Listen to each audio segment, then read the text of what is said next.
Importante hoy para vos este día. Bueno, entre muchas cosas, hoy anunciamos nuestra Serie E en Ualá, que quiere decir nuestra última ronda de inversión, donde Allianz, la aseguradora más grande del mundo, lideró una inversión de más de 300 millones de dólares para seguir creciendo Ualá en todos nuestros mercados, que son Argentina, México y Colombia. Explica qué es Ualá para el que no sabe qué es Ualá. Ualá es el banco digital más grande de la Argentina, crece más de 100.000 clientes por mes, tenemos más de 6 millones de clientes, quiere decir que más del 17% de este país tiene Ualá.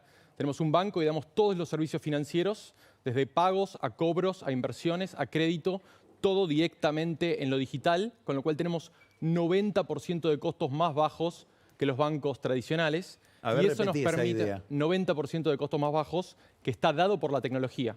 O sea, usamos la tecnología, somos una empresa de tecnología que hace servicios financieros, pero además tenemos una licencia bancaria. Entonces, de esa manera podemos dar los mismos servicios financieros y algunos más de una manera mucho más abierta, radicalmente más barata, y eso quiere decir que las inversiones rinden más en Ualá y que los créditos son más baratos en Ualá.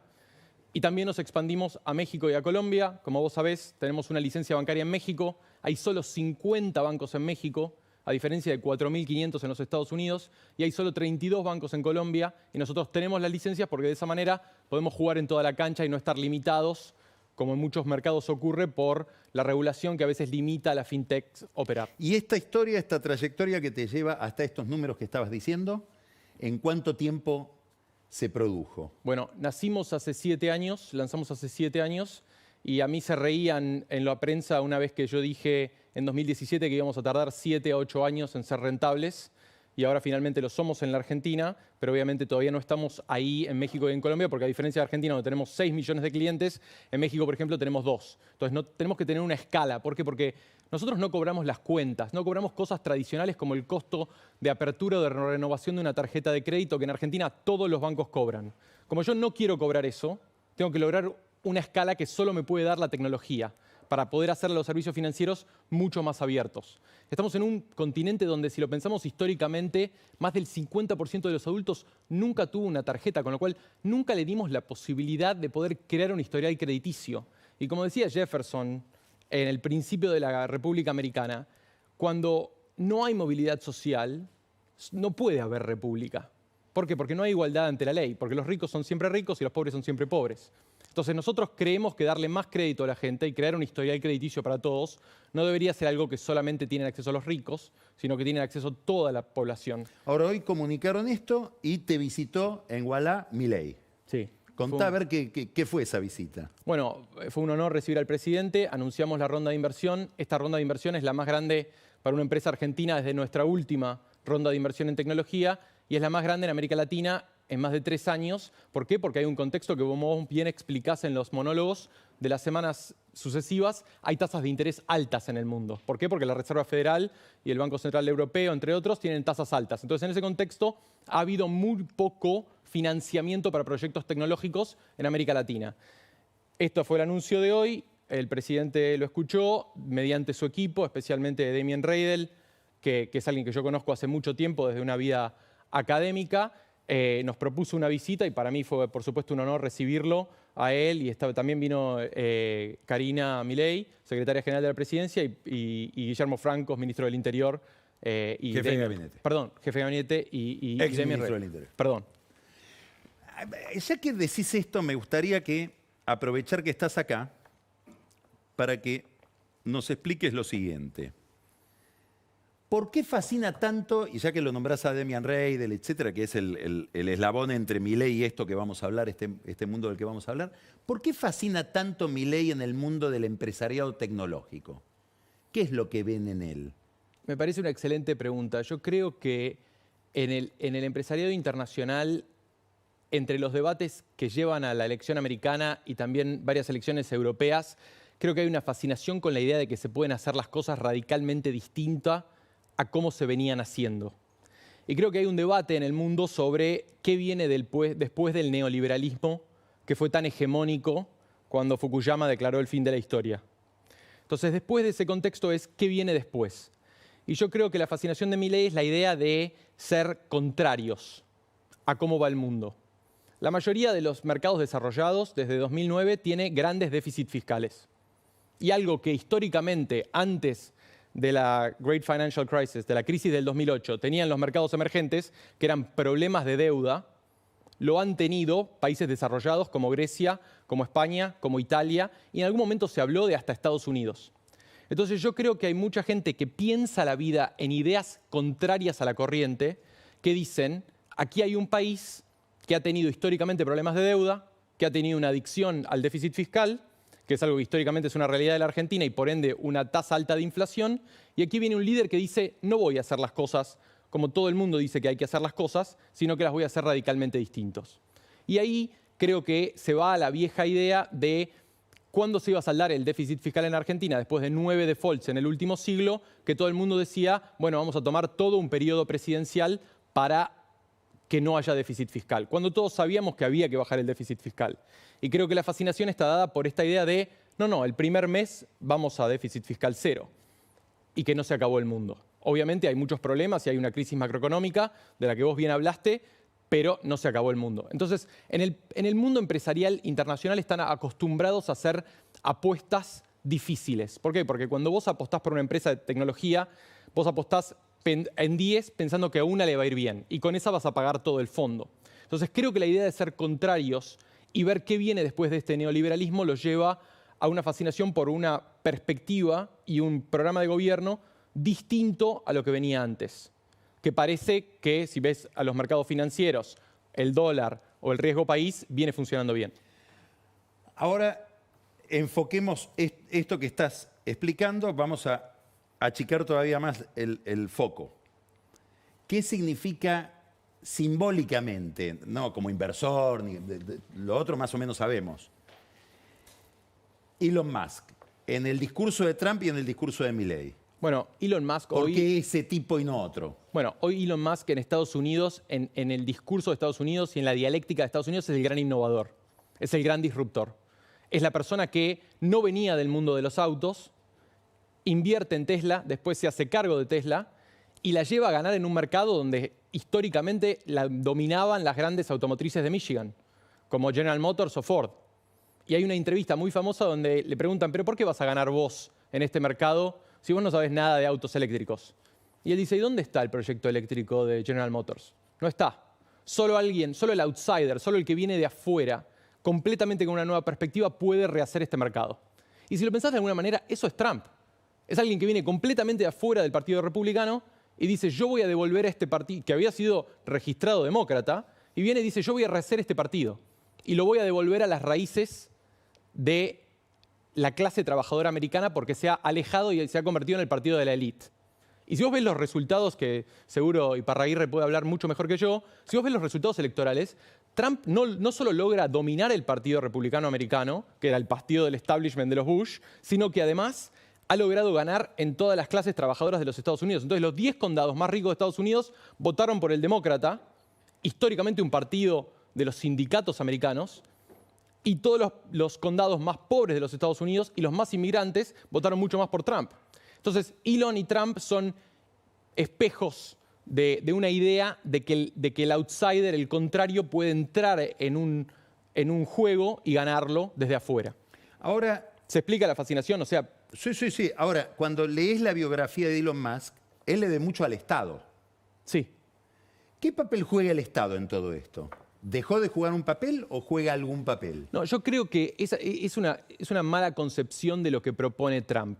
Trump no odia al Estado. Y recordemos también que Trump, cuando empezó como desarrollador inmobiliario en Nueva York, necesitó de la ayuda estatal y muchos beneficios fiscales para revitalizar Nueva York, cuando todo el mundo pensaba que Nueva York se había acabado como idea en el fin de los 70, principios de los 80, casi la ciudad quiebra. Entonces yo no creo que Trump odie al Estado. Me parece que está mal visto y mal interpretado eso. Lo que ocurre es que Trump, y de alguna manera Elon en esta vuelta, en la revancha de Trump, como decía Ferguson, propone una reingeniería del Estado. Dice que el Estado está construido básicamente para el siglo XX. Y en el siglo XXI, con la tecnología que tenemos que ir a la radical reingenierización del Estado alrededor de la eficiencia. ¿Por qué? Porque gastamos mucho. Básicamente es la idea de que hay demasiados empleados estatales, demasiadas áreas del Estado sin una buena supervisión y sin auditoría específica. Trump, una de las grandes peleas que tiene con el Pentágono, que me lo ha confirmado un amigo mío que trabaja en la Reserva Federal, es que el Pentágono americano nunca ha tenido una auditoría. ¿Por qué? Porque los militares dicen, miren, acá no se meten. Entonces, no hay ni siquiera una manera de ver si los gastos tan grandes en ciertos programas espaciales o programas de la Fuerza Aérea son buenos o no. Entonces, lo que dice Trump... Bueno, y en hay alguna muchos que creen que el balazo vino de ahí, ¿eh? Eso no lo sé. Pero la verdad es que también hace a la idea de la revancha de alguien que había estado dejado por muerto como buena historia de Hollywood y vuelve, no solo gana, sino que gana de una manera mucho más contundente que en 2016. Porque en 2016 podías decir que Trump era una aberración. Pero ahora la realidad es que habiendo ganado una mayoría en el Senado, una mayoría en la Cámara de Representantes que se confirmó hoy, y además la presidencia, y está claro que ganó.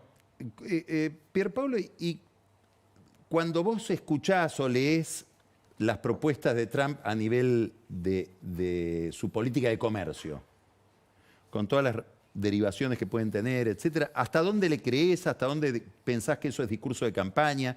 ¿Qué consecuencias ves en relación? Para mí la gran verdad sobre Trump es que hay que tomarlo en serio, pero no literalmente. Entonces hay que escuchar a Trump y tomarlo siempre muy en serio, pero no hay que tomarlo específicamente literalmente.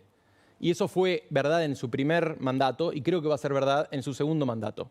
¿Por qué? Porque Robert Lighthizer tiene un enemigo claro, que es China.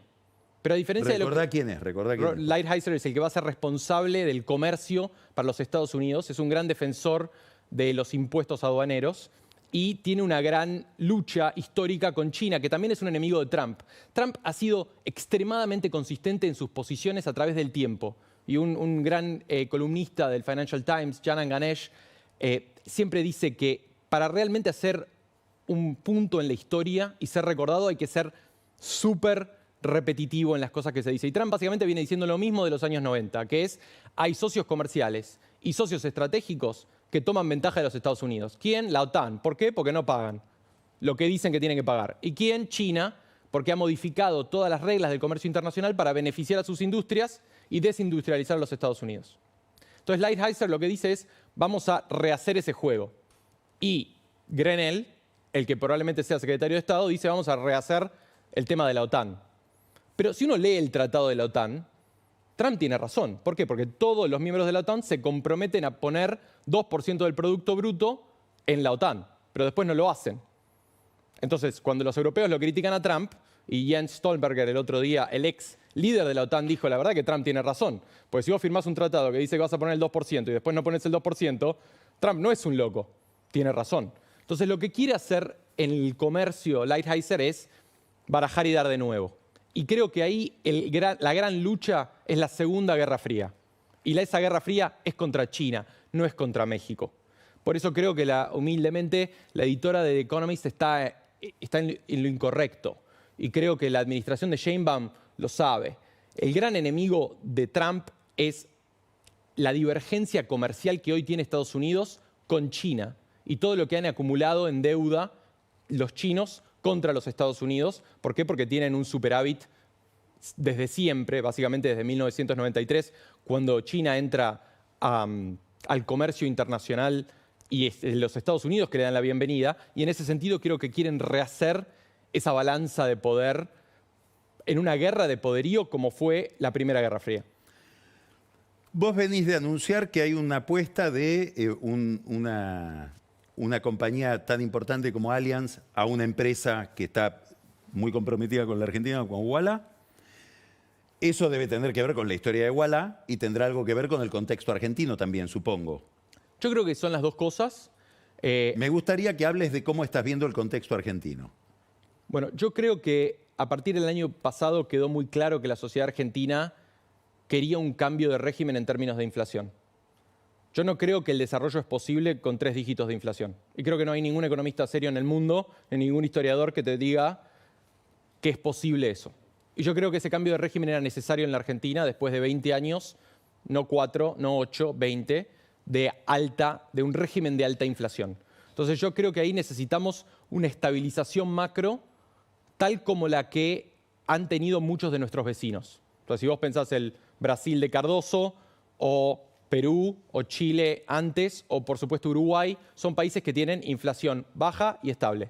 Creo que eso es necesario. ¿Por qué? Porque yo creo que el desarrollo no se logra solo. La autarquía como concepto económico ha sido dejado de lado en todos lados, incluso en China, donde hay un partido comunista hegemónico en lo político, pero abierto a un capitalismo muy competitivo en lo comercial, precisamente lo que Trump odia. Entonces, en ese mundo creo que la Argentina, por su tamaño, podremos ser del G20, pero necesitamos inversión extranjera. No viene la inversión extranjera para desarrollar los sectores claves de la Argentina si no tenés inflación baja, una economía relativamente abierta y una macro estable. Y no lo hemos tenido. Entonces, Argentina tiene hoy cosas insólitas, como por ejemplo, y esto es algo que hablamos con el presidente, Argentina tiene 5% de deuda privada contra el Producto Bruto. En la época de Macri era 15%. En Brasil es 50%, en México es 35%, en Chile es 90%, en Estados Unidos es 120%, en Japón ni entra en la escala. Entonces Argentina no tiene deuda, está completamente sin deuda. Eso quiere decir que se limita para todos estos usuarios que nosotros tenemos la posibilidad de tener movilidad social. Entonces el rico es siempre rico, ¿por qué? Porque tiene... No, dice, teniendo tan baja deuda, ¿por qué hay tanto riesgo? Porque nadie confía en la Argentina. ¿Y qué? Porque hicimos... Metete en ese tema. A ver. No, pero obviamente hicimos 10 o 9, como lo quieras contar, defaults en un siglo. Emitimos un bono a 100 años que reestructuramos no 4 años después. Yo tengo en mi oficina el prospecto de ese bono y lo reestructuramos 4 años después, cuando hay muchos países hoy que celebran tener un bono a 100 años, porque eso quiere decir que tenés posibilidades de hacer inversiones en infraestructura a largo plazo. Entonces, yo creo que Argentina necesita esa estabilidad macro, creo que el electorado votó para eso y no nos olvidemos que los otros candidatos que perdieron la elección también prometían estabilidad macroeconómica. Y creo que como economía, si vemos dónde están los sectores importantes para la Argentina, es obviamente el agro, históricamente una fuente de fortaleza para la Argentina. Todas las inversiones que se están hablando ahora en energía, desde Tecpetrol a Pampa, solamente en el último mes, cambian radicalmente el status quo para el país, el potencial de la minería, y quiero agregar el turismo, que es un gran sector externo, y además la economía del conocimiento, que es lo mío. Yo creo en una Argentina donde producimos servicios digitales, que es el futuro de la economía, desde acá, no solo para exportar a países como Colombia o México, donde nosotros operamos, sino para Brasil, para Estados Unidos y más allá de eso. Esos son los sectores. ¿Qué suceda? ¿Qué incógnitas tenés para de acá a 12 meses por delante? Y supongamos que el gobierno le va bien en la elección del año que viene, ¿qué esperás que haga el gobierno en la segunda parte del mandato? Son dos preguntas distintas. Bueno, yo creo que tenemos que seguir Yo creo que tenemos que seguir la senda de reformas estructurales de la economía. Hay una realidad que hasta la expresidenta Cristina Kirchner reconoce, que es un mercado laboral completamente bifurcado, y te he hablado a ti hablar de eso y mostrar datos sobre eso. Hay que modificar esas reglas y ayornarlas al siglo XXI. Hay que integrarse más al mundo. Yo solía defender mucho el Mercosur, pero la realidad es que al fin y al cabo vivimos atados al destino industrial de Brasil. Por eso me parecería muy interesante pensar una integración más profunda con el resto de los socios de América Latina y, por qué no, de Norteamérica. Creo que es obvio que NAFTA o USMCA, como lo quieras llamar, ha sido un gran éxito para México, tener un tratado de libre comercio con los Estados Unidos. Creo que obviamente necesitamos liberar el cepo para que entren inversiones. La gente quiere previsibilidad de cuándo esas puedan salir. Creo que eso no es algo malo y obviamente es un tema de tiempo. Y creo que además hay que seguir desarrollando esos sectores que no solamente son el mío, pero son los sectores donde tenemos una ventaja comparativa y, ¿por qué no? También hay ciertos sectores industriales donde Argentina tiene una potencialidad de crecimiento, pero requiere capital, requiere inversión externa. ¿Por qué? Porque nosotros no tenemos ese capital propio para invertir. Entonces necesitamos poder atraer que vengan capitales de Estados Unidos, de China, de Brasil, a desarrollar esos sectores, tal como es el nuestro. Y eso creo que es una gran oportunidad para la Argentina, porque si lo pensás, de nuevo, históricamente, no existen muchos casos en el mundo de países que estén por 12, 13 años sin crecimiento real. Y creo que esa es la gran tragedia de mi generación. Es una generación donde mucho talento se ha ido afuera. Y creo que la gran oportunidad, eso me lo decía un gran inversor de tecnología, Peter Thiel, que por cierto también es cercano ahora a Trump, pero es el primer inversor de Facebook, que terminó siendo Meta, que dijo, no podés pensar un país donde la juventud se vaya a emprender a España. Imagínate ahora un que país... hablas de la juventud, te hablo la última pregunta, que es medio insólita. Explícanos, supongamos que nos están viendo chicos que están pensando en qué carrera seguir, en cómo formarse, etcétera, qué hacer de su vida. ¿Cómo es que un historiador puede terminar fundando un banco digital, una empresa de tecnología financiera. A ver, La verdad que yo ¿cuánto todavía importa no lo elegir sé. la carrera? Esa es la pregunta. Me parece una excelente pregunta y la pienso mucho tiempo. Yo estoy muy contento de haber estudiado historia y ahora somos dos historiadores, podemos hacer publicidad de la materia, pero la realidad es que yo creo en un modelo de artes liberales. Tuve la fortuna de tener una beca para estudiar en los Estados Unidos. Yo creo que el propósito central de una carrera universitaria, y originalmente la idea del secundario también, no era enseñarte algo en particular, sino enseñarte a pensar problemas y a resolverlos. A mí me parece que importa menos lo que estudies puntualmente, sino que aprendas a pensar y cómo resolver problemas. Entonces yo siempre digo, tenés que elegir algo que ames. ¿Por qué? Porque en cualquier carrera hay momentos de dificultad. Me mencionaste a Napoleón antes. Para mí estudiar las campañas de Napoleón fue una de las grandes felicidades de mi vida en la universidad. Y esas cosas no se reemplazan con algo que es pragmático. Tenés que encontrar algo que realmente te permita estar contento en los momentos difíciles del estudio, del trabajo y de emprender, cuando 9 de cada 10 días son malos y haces todo para un día bueno, que en mi caso es un día como hoy. Entonces, en ese contexto yo siempre recomiendo hacer algo que uno ame. Obviamente, si pudiera volverlo a hacer, creo que aprendería a programar. Yo dirijo una empresa de tecnología donde más del 60% del equipo tienen perfiles tecnológicos y yo no sé programar. Entonces hoy hablaba con... Por ahí es mejor. Por ahí es mejor, hay cosas que hay mejor no saber. Pero sí creo que como skill set para el futuro es algo absolutamente necesario porque si lo pensás en los distintos sectores, a medida que el ancho de banda se extiende, cada vez más sectores se disrumpen por la tecnología. Empezó por las páginas amarillas, siguió por los diarios, pasó al streaming, ahora estamos en las finanzas, lo que se viene es educación, lo que se viene es salud, lo que se viene es inteligencia artificial que requiere muchísimos datos. Poder entender ese lenguaje, tal como entender inglés hace 40 años o francés hace 100, es esencial para poder, aunque sea, juzgar los problemas que tenemos. Bueno, muchas gracias, Pierpaolo. Felicitaciones. Un placer. Hermosa conversación. Muchas Gracias. gracias. Vamos a un corte y recibimos a Pancho Olivera, que nos va a hablar